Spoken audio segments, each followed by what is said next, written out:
அனைவருக்கும் வணக்கம். நான் உங்கள் டாக்டர் நிஜிதன் பாண்டியன் ஹோமியோகேர்ல இருந்து.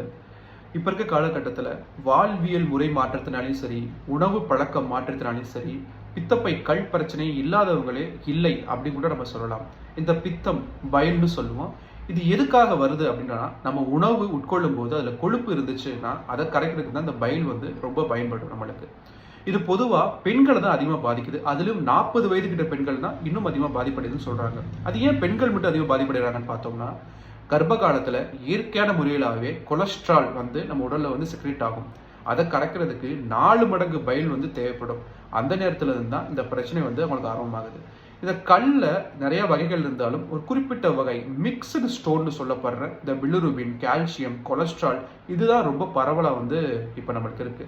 சரி, இதை தவிர்க்கிறதுக்கு என்ன பண்ணலாம் அப்படின்னா, இனிப்பு வகைகள், சேச்சுரேட்டட் ஃபேட், நிறைவுற்ற கொழுப்பு, துரித உணவுகள் இதை அறவே அவாய்ட் பண்ணணும். அதிலும் முக்கியமாக மைதா உணவுகளை கம்ப்ளீட்டாக இதை நிறுத்தணும்.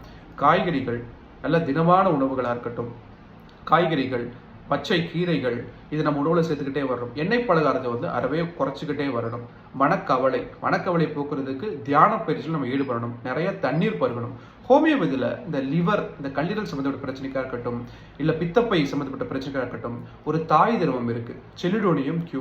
இது 3 வேளையும் 10 சொட்டு சாப்பிட்ட பிறகு தண்ணீரை கலந்து தொடர்ந்து குடிச்சுக்கிட்டே வரணும். மருத்துவரின் பரிந்துரைக்கு ஏற்ற மாதிரி நல்ல திடமான உணவுகளும் ஹோமியோபதி மருந்துகளும் சேர்த்து எடுத்தீங்க அப்படின்னா எந்தவித அறுவை சிகிச்சையுமே இல்லாமல் இந்த பித்தப்பை கல்லை சரி பண்ணி கொடுக்க முடியும். தேவைப்படுறவங்களுக்கு இந்த குறிப்பை நீங்கள் பகிருங்க. நெக்ஸ்ட் ஒரு குறிப்பில் வேறு ஏதாவது விஷயங்கள், வேறு ஏதாவது பற்றி தொடர்ந்து பார்க்கலாம். நன்றி.